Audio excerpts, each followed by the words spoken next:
جمعے کا دن گناہوں کی معافی کا دن۔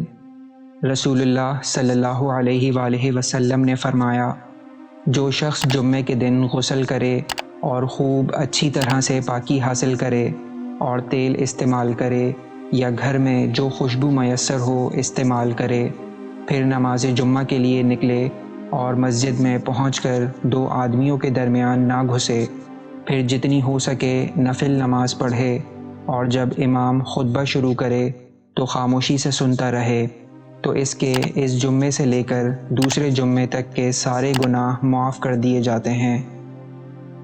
اللہ تعالیٰ سے دعا ہے کہ اللہ تعالیٰ ہم سب کو قرآن و سنت پر صحیح معنوں میں عمل کرنے کی توفیق عطا فرمائے۔ آمین یا رب العالمین۔